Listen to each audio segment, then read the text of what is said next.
चलिए आज हम जो डी और एफ ब्लॉक जो हमने चैप्टर स्टार्ट किया था उसका हम एक इम्पॉर्टेंट टॉपिक पढ़ने वाले हैं। वो है properties of D block element, है ना। डी ब्लॉक जो एलिमेंट है उनके गुण क्या है, क्या क्या गुण रखते हैं वो लोग। तो देखो हम कुछ 10 गुणों की बात करेंगे। इसमें से हम 2-3 पढ़ चुके हैं तब उसकी बात नहीं करेंगे। तो देखो इसमें जो पहला गुण है वो है परमाणु तथा आयनिक त्रिज्या। भाई इनकी परमाणु तथा आयनिक त्रिज्या किस प्रकार की होती है, कौन बड़े होते हैं और कौन छोटे होते हैं।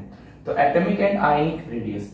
दूसरा पढ़ेंगे आयन ऊर्जा, आयनाइजेशन एनर्जी। तीसरा पढ़ेंगे धात्विक प्रकृति, मेटेलिक नेचर। फोर्थ पढ़ेंगे कौन अम्लीय होते हैं, कौन क्षारीय होते हैं और कौन उदासीन होते हैं, इनके ऑक्साइड की बात करेंगे। उत्प्रेरकीय गुणों या कैटालाइटिक प्रॉपर्टी की बात करेंगे। रंग या कलर की बात करेंगे। अंतराकाशी यौगिक या इंटरस्टेटियल कंपाउंड की बात करेंगे। ये नाम आप लोगों ने पहले चैप्टर एस ब्लॉक में जरूर सुना होगा। मिश्र धातु एलॉय फॉर्मेशन क्या होते हैं उनके बारे में करेंगे। चुंबकीय गुण, मैग्नेटिक मोमेंट मैंने आपको पढ़ा दिया तो वो मैं नहीं पढ़ाऊंगा। ऑक्सीडेशन स्टेट, ऑक्सीकरण अवस्था, आखिरी पॉइंट तो वो भी मैंने आपको पढ़ा दिया। तो मैंने आपको यहाँ पे 2 पॉइंट पढ़ा दिया है, 9th और 10th पॉइंट मैं आपको पढ़ा चुका हूँ। ठीक है, एक इलेक्ट्रॉनिक कॉन्फ़िगरेशन मैंने आपको पढ़ा दिया है। देखो अब एक एक करके एक पॉइंट के बारे में विस्तार से पढ़ते हैं। और एक बात सबको ध्यान रहे, जैसे मैंने लास्ट वीडियो में भी लास्ट के एंड में मैं नोट्स डाल रहा हूँ, तो आप जब वीडियो देखते हो जैसी वीडियो खत्म हो ना तो देख लो उसके अंदर नोट्स होंगे, तो आप उसका स्क्रीनशॉट ले सकते हैं। और हो सका तो मैं नीचे पीडीएफ बना के मैं उसका लिंक दे दूंगा। लेकिन आप लोग एक बात थोड़ी सी ध्यान रखें, जैसी वीडियो खत्म हो उसके एंड में जाएं, देखो वहां पे नोट्स आपको जरूर मिलेंगे। इसके भी ऐसा ही होगा, क्योंकि देखो हिंदी और इंग्लिश दोनों में एक साथ लिखवाना बहुत डिफिकल्ट होता है, बहुत टाइम खराब हो जाता है। तो हम क्या करेंगे, समझेंगे तो पूरा, और नोट्स में आपको आखिरी में प्रोवाइड करा दूंगा। समझ में आ गई यहाँ तक बात सबको? ठीक है, चलिए चलो मैं इसको हटा रहा हूं।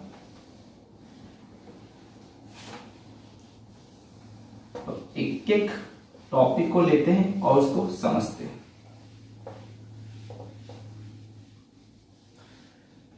देखो इनमें से किसी भी टॉपिक को पढ़ने से पहले आपको 2 टॉपिक बहुत जरूरी है आना। पहला है जेड इफेक्टिव, बहुत काम आता है। इसको मैं बोलता हूं प्रभावी नाभिकीय आवेश। प्रभावी नाभिकीय आवेश,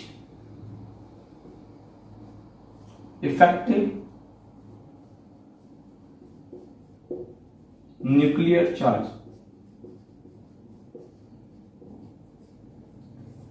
ये 11th क्लास में आप लोगों ने पढ़ा होगा, पर मैं आपको थोड़ा सा वापस से बता देता हूं, समझ लो एक बार। देखो बीच में न्यूक्लियस होता है, पॉजिटिव चार्ज होता है। इसके आसपास कौन रिवॉल्व करते हैं, कौन घूमते हैं, तो इलेक्ट्रॉन घूमते हैं।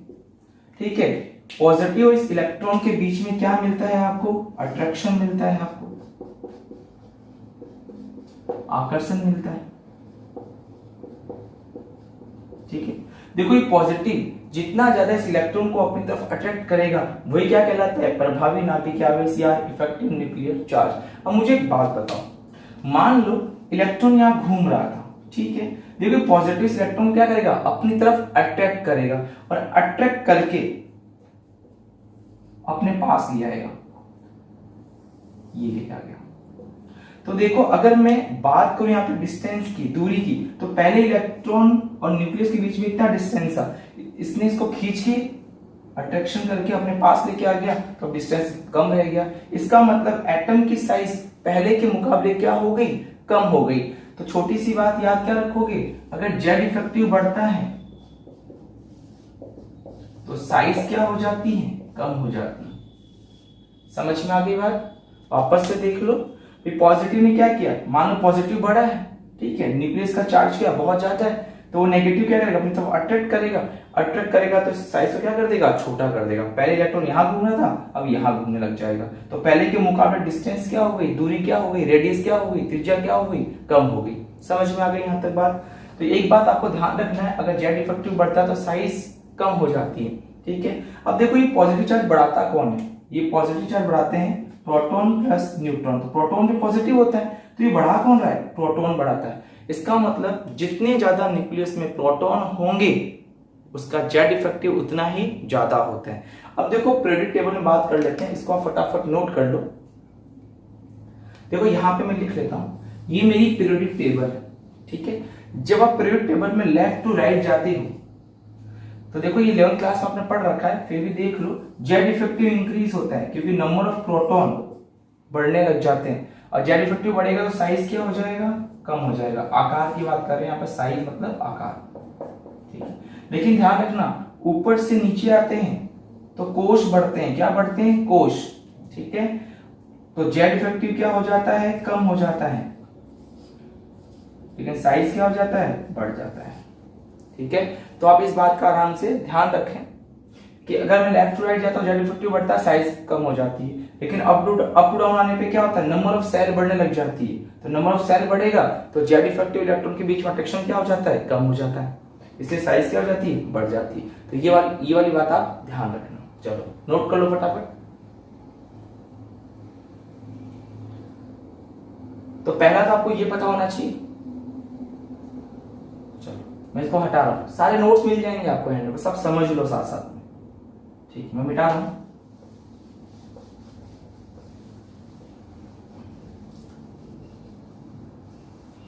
पहला तो हो गया जेड इफेक्ट, इसको जेड इफेक्टिव याद करना। बी ध्यान रखना, श्रीडिंग इफेक्ट की बात करेंगे, परिरक्षण प्रभाव, इसको ध्यान से समझ लो क्या होता है, परिरक्षण प्रभाव।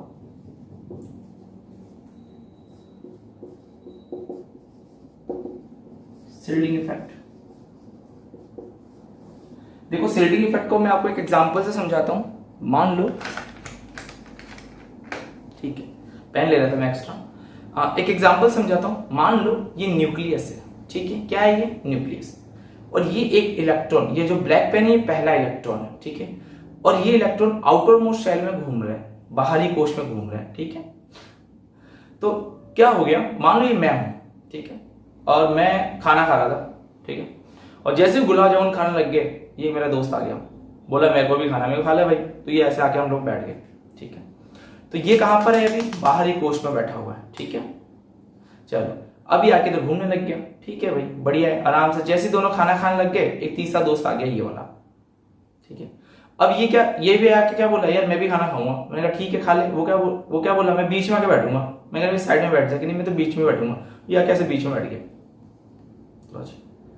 तो मुझे एक बात बताओ, ये क्या है, पॉजिटिव चार्ज न्यूक्लियस, ये क्या है, इलेक्ट्रॉन जो पहले आया था।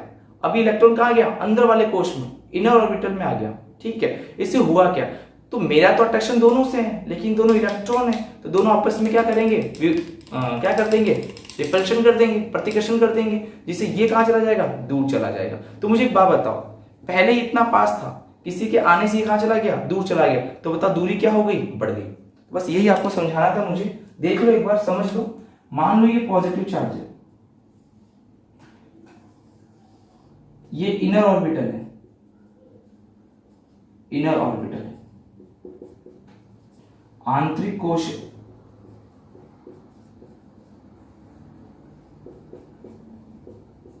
ठीक है, और ये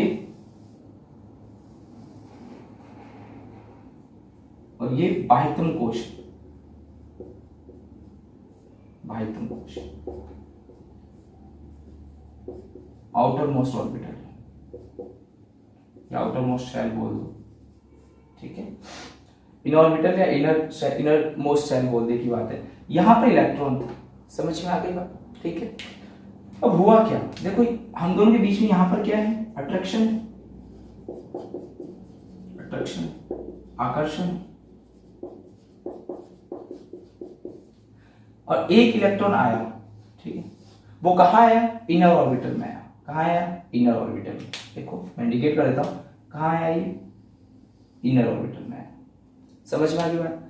देखो इसके आने से क्या हुआ, ये पॉजिटिव,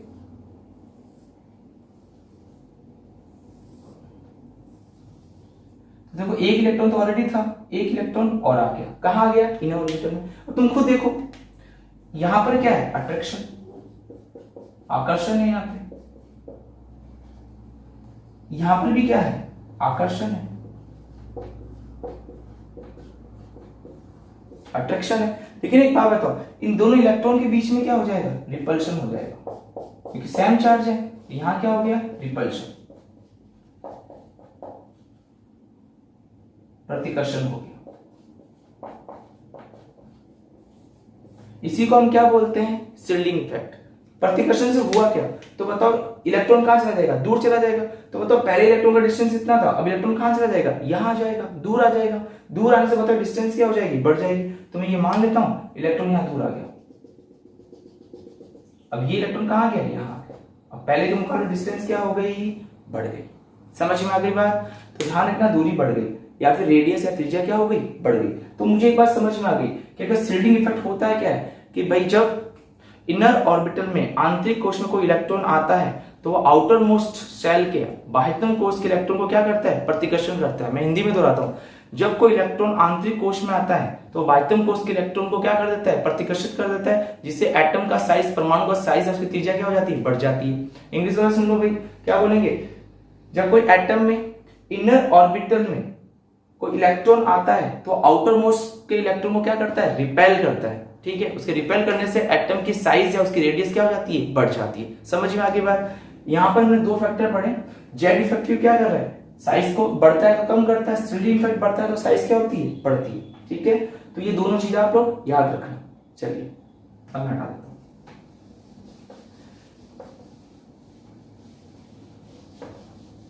तो जेड इफेक्टिव के बढ़ने से क्या होता है, साइज कम हो जाती है, और शील्डिंग इफेक्ट के बढ़ने से क्या होता है, परीक्षण प्रभाव के बढ़ने से क्या होता है, साइज बढ़ जाती है। देखो 3D सीरीज में यही होता है, 3D series scandium, titanium, vanadium, chromium, manganese, iron, cobalt, निकल, कॉपर और ये जिंक।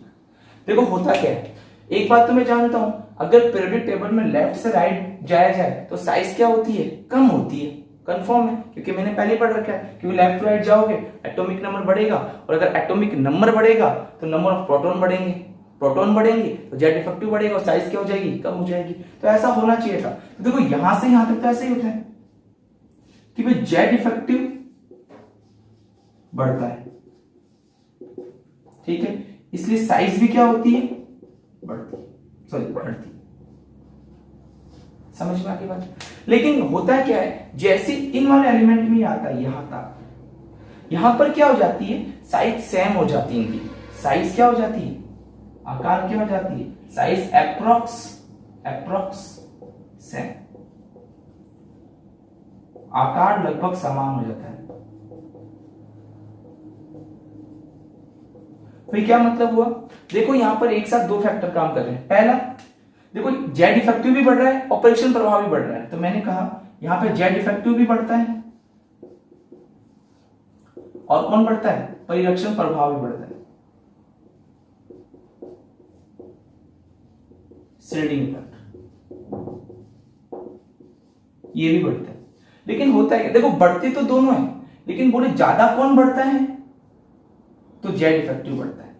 तो मुझे एक बात बताओ, ये अगर ज्यादा बढ़ेगा तो ये साइज को क्या कर देगा, कम कर देगा।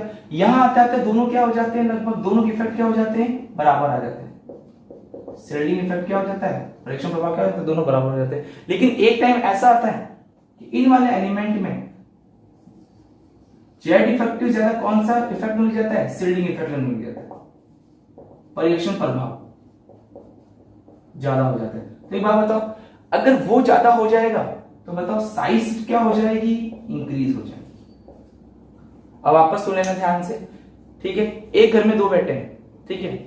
एक टाइम ऐसा था कि बड़ा भाई बहुत ज्यादा पैसे कमा रहा था और छोटा भाई कम पैसे कमा रहा था। घर में ज्यादा वैल्यू किसकी होगी, बड़े भाई की। तो देखो ज्यादा वैल्यू किसकी अभी, बड़े भाई की, ठीक है। तो जेड इफेक्टिव बड़ा साइज क्या हो जाती है, कम हो जाता है। एक समय ऐसा आया कि छोटा वाला पैसे कमाने लग गया बड़े भाई के जितना, वो 10 लाख कमाता तो ये भी 10 लाख, दोनों पैसे क्या कमाने लगे, बराबर। तो बताओ साइज इनकी क्या हो गई, सेम हो गई। लेकिन एक टाइम ऐसा है कि छोटा भी ज्यादा पैसे कमाने लग गया, तो बताओ अब कौन सा इफेक्ट ज्यादा हो गया, शील्डिंग इफेक्ट ज्यादा हो गया। और शील्डिंग इफेक्ट क्या करता है, साइज को बढ़ाता है। तो ध्यान रखना इन वाले एलिमेंट में कहीं कहीं आपको एक्सेप्शन देखने को मिलता है। नॉर्मली लेफ्ट राइट जाने पे साइज कम होती है, लेकिन 3D एलिमेंट में, शुरुआत के एलिमेंट में तो साइज कम होती, सही बात है, लेकिन बीच में क्या हो जाती है, बराबर। और लास्ट में जाते जाते क्या हो जाती है, वापस से बढ़ने लग जाती है। तो इन चीजों का आप ध्यान रखें, ठीक है। तो यहाँ पे दो जेड इफेक्टिव, ठीक है, परीक्षण प्रभाव और जेड इफेक्टिव की बात की। तो इसका मतलब अब हमको समझ आएगा कि परमाणु की आयनिक त्रिज्या क्या होती है। तो ये तो देखो सिंपल सा है, ये पॉजिटिव चार्ज और ये क्या है, इलेक्ट्रॉन। इनके बीच का डिस्टेंस क्या कहलाती है, आपको रेडियस कहलाती है, ठीक है। भाई अगर एटम की बात कर रहा है तो एटॉमिक रेडियस, ठीक है।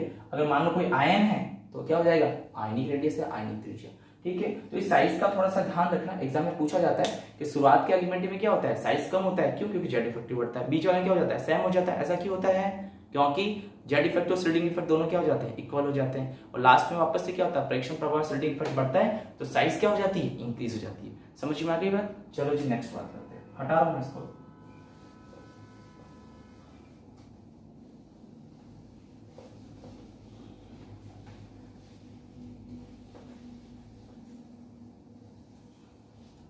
देखो अब चलो अब नेक्स्ट प्रॉपर्टी की बात करते हैं,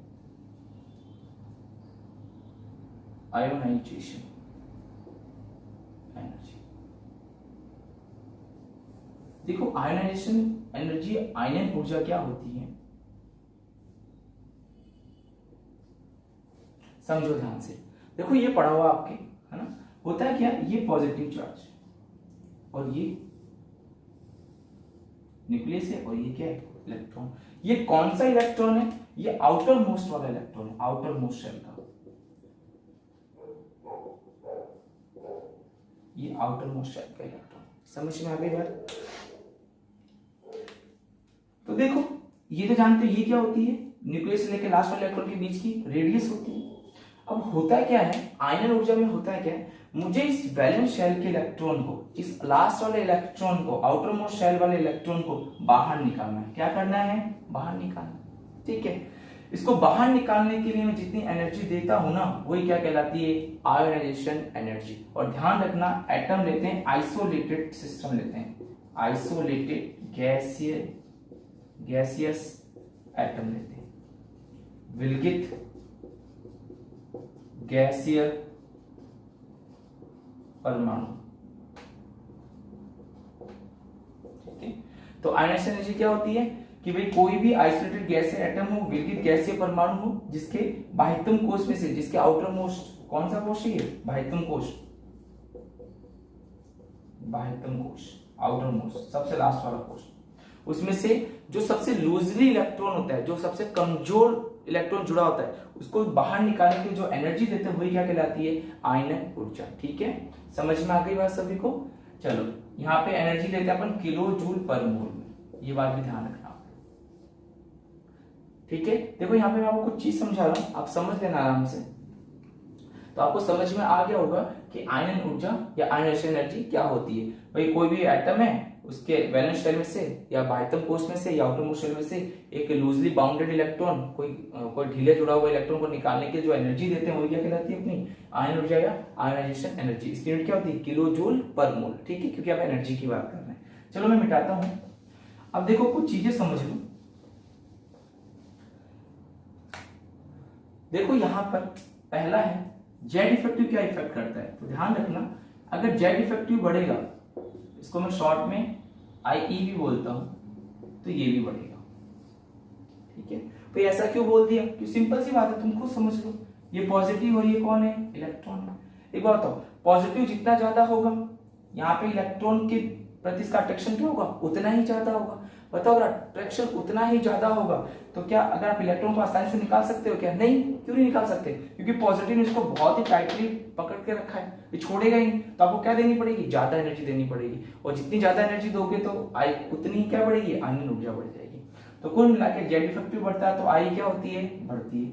दूसरा देखो साइज, आकार,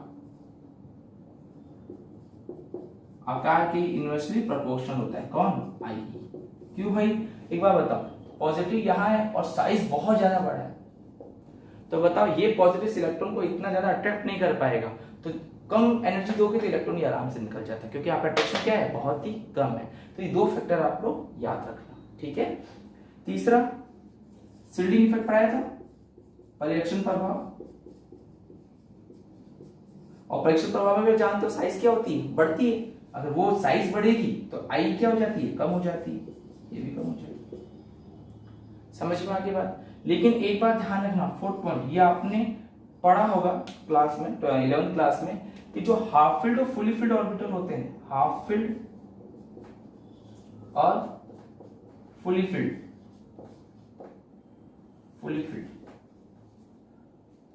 अर्धपूरित और पूर्ण पूरित। जो कक्षक होते हैं वो बहुत ही ज्यादा क्या होते हैं, स्थायी होते हैं। तो इनकी जो आईपी का मान है वो क्या होता है, मैक्सिमम होता है, बहुत ज्यादा होता है, मैक्सिमम होता है, अधिक होता है। समझ में आ गई बात? तो ध्यान रखना, हाफ फील्ड मतलब आधे भरे हुए, फुल फील्ड मतलब पूरे भरे हुए। इनके आईपी का मान क्या होता है, बहुत ही ज्यादा होता है। समझ में आ गई यहां तक बात? चलो जी ठीक है, आगे बात करते हैं। तो ये कुछ चीजें आप लोग ध्यान रखना। चलो मैं मिटा देता हूं इसको।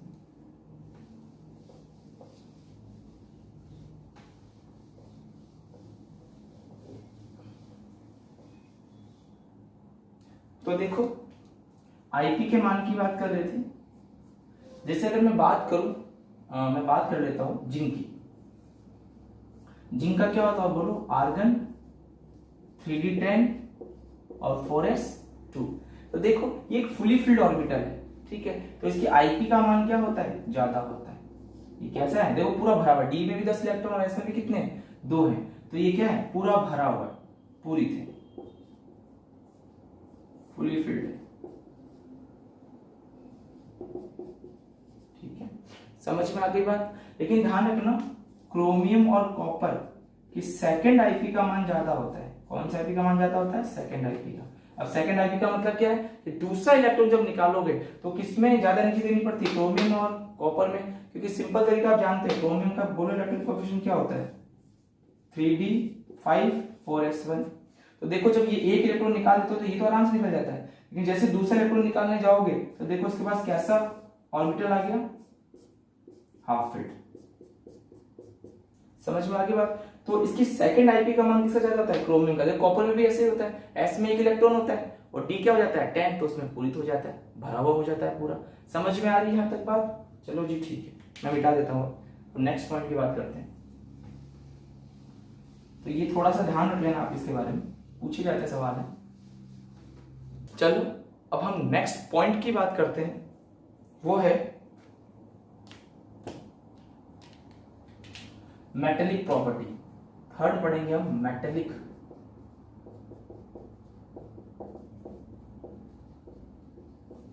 प्रॉपर्टीज, धात्विक गुण। देखो एक बात आप हमेशा ध्यान रखना है, देखो जितने ज्यादा अनपेड इलेक्ट्रॉन होते हैं, जितने अयुग्मित इलेक्ट्रॉन होते हैं, वो उतने ज्यादा बॉन्ड बनाएंगे, ठीक है।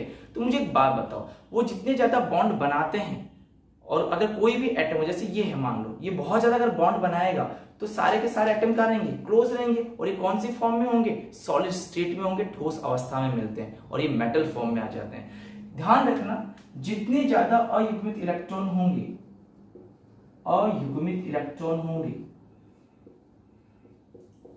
जितने ज्यादा होंगे, इसको मैं धात्विक गुण को, मेटेलिक प्रॉपर्टी को ऐसे शॉर्ट में लिखता हूं, मेटेलिक प्रॉपर्टी उतनी ही क्या होगी, ज्यादा होगी। अनपेयर्ड इलेक्ट्रॉन जितने ज्यादा होंगे, धात्विक प्रकृति भी क्या होगी, उतनी ही ज्यादा होगी। समझ में आ गई बात? एक चीज ध्यान रखना, डी ब्लॉक के एलिमेंट 3 तरह की पैकिंग रखते हैं। क्रिस्टल संरचना बोलते हैं इनको, डी ब्लॉक के क्रिस्टल संरचना, क्रिस्टल संरचना। ये आपने सॉलिड स्टेट में पढ़े होंगे, तो इसकी चर्चा मैं यहाँ पे नहीं करूंगा, सिर्फ पढ़ा देता हूं। क्रिस्टल स्ट्रक्चर, तो 3 टाइप के स्ट्रक्चर रखते हैं, बीसीसी, एफसीसी और एचसी, ठीक है। ये सॉलिड स्टेट में पढ़ोगे, जब पहला चैप्टर पढ़ोगे ये सब उसमें आता है। आई थिंक आपने पहला चैप्टर तो पढ़ा ही होगा, तो आप जानते हो। तो देखो ये 3 टाइप की क्रिस्टल संरचना है। पहली बीसीसी, बॉडी सेंटर्ड क्यूब, केंद्रीय, है ना, क्लोज पैकिंग जानते हो। ये क्या है, एफसीसी, फेस सेंटर्ड क्यूबिक, ठीक है। और ये क्या है, हेक्सागोनल क्लोज पैकिंग, षटकोणीय निबिड संकुलन। आई थिंक आप इन चीजों के बारे में जानते होंगे, तो मैं ज्यादा नहीं बता रहा हूं, बस इतना ध्यान रख लेना, इसमें 3 टाइप की होती है, बीसीसी, एफसीसी और एचसीपी, ठीक है। चलो जी, इसमें एक चीज और देखो आप लोग, एमएन जो होता है, Mn+2 की अगर बात करोगे आप लोग, तो बताओ इसका क्या आ जाएगा, आर्गन 3d5, क्योंकि 4s में से 2 इलेक्ट्रॉन निकल चुके। इसमें कितने अनपेड इलेक्ट्रॉन है? तो 5 अनपेड इलेक्ट्रॉन है। तो देखो इतने ज्यादा अनपेड इलेक्ट्रॉन होने के कारण ये कौन सी ज्यादा प्रॉपर्टी शो करेगा? मेटेलिक प्रॉपर्टी शो करता है। क्यों? क्योंकि इसके अंदर कितने अनपेड इलेक्ट्रॉन है? 5 अनपेड इलेक्ट्रॉन। कितने हैं? 5। तो मैंने कहा था जितना युग्मित इलेक्ट्रॉन होंगे उसकी धात्विक प्रकृति भी क्या होगी? उतनी ही ज्यादा होगी। समझ में आ गई यहां तक बात? चलो जी ठीक है, समझ में आ गई होगी आपको। तो देखो होता है क्या है, अगर मैं 3D ब्लॉक की बात करूं तो देखो Mn तक तो क्या होता है? Mn तक अयुग्मित इलेक्ट्रॉन बढ़ते हैं। स्कैंडियम से लेके मैग्नीज तक अयुग्मित इलेक्ट्रॉन क्या होते हैं? मैं इसको अनपेड इलेक्ट्रॉन लिख देता हूं। चलो लिख देता हूं, अयुग्मित इलेक्ट्रॉन क्या होते हैं? बढ़ते हैं। तो एक बात बताओ, अनपेड इलेक्ट्रॉन बढ़ते हैं, ठीक है, शॉर्ट फॉर्म लिख दिए, क्योंकि इसमें एक होता है फिर 2 3 4 5 हो जाता है, तो बढ़ते हैं। तो मेटेलिक प्रॉपर्टी भी क्या होती है? बढ़ती है। लेकिन जैसे आप Mn से जिंक की तरफ जाते हो तो आप भी जानते हो यहां पे कितने अनपेड इलेक्ट्रॉन होते हैं? 5। 5 के बाद वापस 4 3 2 1, तो क्या होने लग जाते हैं? अयुग्मित इलेक्ट्रॉन क्या हो जाते हैं? कम होने लग जाते हैं। अगर कम होंगे तो बताओ मेटेलिक प्रॉपर्टी भी क्या हो जाती है? कम हो जाती है। समझ में आ गई यहां तक बात? आई थिंक आपको ये समझ में पूरा आ गया होगा। ये कितने टाइप के स्ट्रक्चर रखते हैं? 3 टाइप की, है ना, पीसीसी, एफसीसी और एचसीपी, ठीक है, चलो बढ़िया। और इसके अंदर क्या है, जितने ज्यादा अनपेड इलेक्ट्रॉन होते हैं उनकी मेटेलिक प्रॉपर्टी क्या होती है? उतनी ज्यादा होती है। धात्विक गुण क्या होते हैं? उतनी ज्यादा होते हैं। Mn में सबसे ज्यादा धात्विक गुण क्यों पाए जाते हैं? क्योंकि इसमें क्या होते हैं? 5 अयुग्मित इलेक्ट्रॉन होते हैं। अगला देखो 3D में स्कैंडियम से Mn तक अयुग्मित इलेक्ट्रॉन क्या होते हैं? बढ़ते हैं। इसलिए मेटेलिक प्रॉपर्टी भी क्या होती है? बढ़ती है। मेटेलिक प्रॉपर्टी भी क्या होती है? बढ़ती है।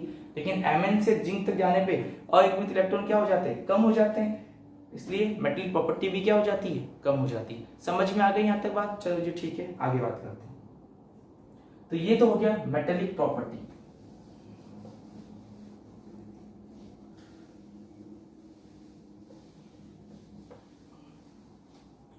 वापस से सुन लेना, ध्यान रख लेना, स्कैंडियम से लेके तुम Mn तक जाओ और Mn से लेके तुम जिंक तक जाओ।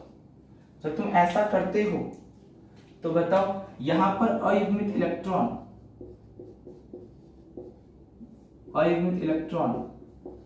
या अनपेड इलेक्ट्रॉन बढ़ने लग जाते हैं। इसलिए मेटेलिक प्रॉपर्टी, धात्विक गुण क्या होते हैं? बढ़ते हैं। लेकिन Mn से जैसे जिंक जाओगे तो वापस अयुग्मित इलेक्ट्रॉन, अनपेड इलेक्ट्रॉन क्या हो जाते हैं? कम हो जाते हैं। इसलिए मेटेलिक प्रॉपर्टी भी क्या हो जाती है? कम हो जाती है। धात्विक प्रॉपर्टी भी क्या हो जाती है? कम हो जाती है। समझ में आ गई यहां तक बात सभी को? चलिए जी ठीक है, अब नेक्स्ट टॉपिक की बात करते हैं। डी ब्लॉक में ऐसे कौन से ऑक्साइड होते हैं जो अम्लीय, क्षारीय, उदासीन, एसिड, बेस और न्यूट्रल शो करते हैं? तो देखो कुछ टाइप लिखे मैंने, ध्यान रखना। जितनी ऑक्सीडेशन स्टेट कम होती है वो शो करते हैं बेसिक नेचर, क्षारीय नेचर, ठीक है। ये ध्यान रखना, +3 वाले शो करते हैं उभयधर्मी, एम्फोटेरिक नेचर।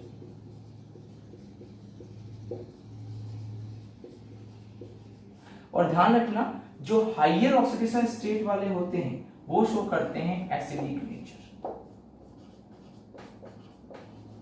अम्लीय प्रवृत्ति।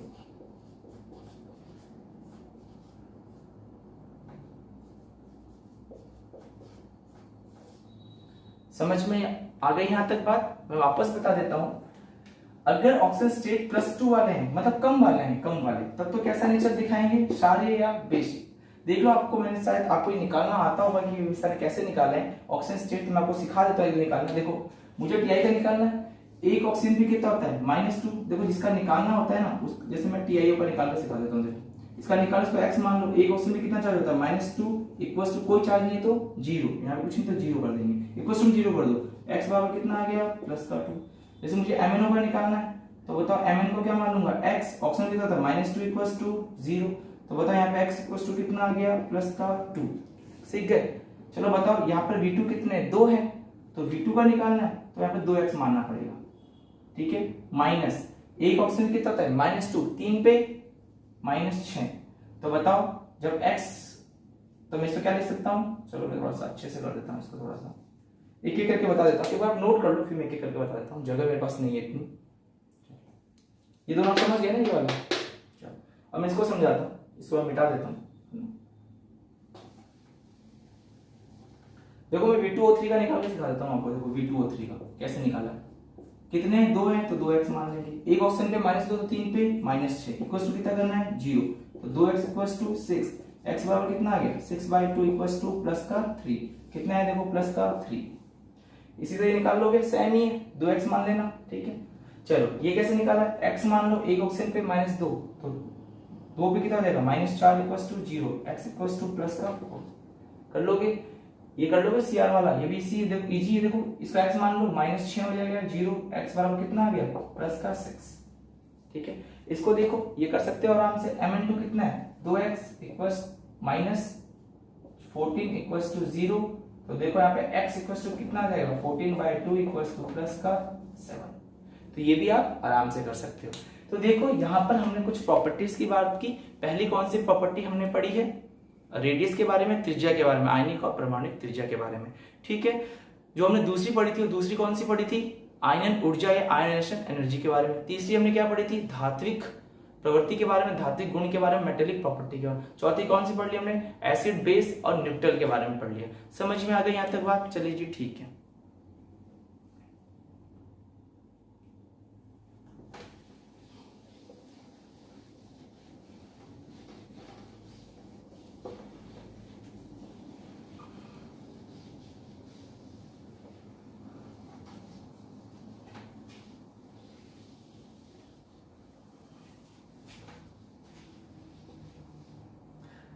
देखिए ये चैप्टर नेक्स्ट वीडियो तक फिनिश हो जाएगा, तो जितना मैंने अब तक पढ़ाया इसमें भी मैं आपको नोट प्रोवाइड कर दूंगा।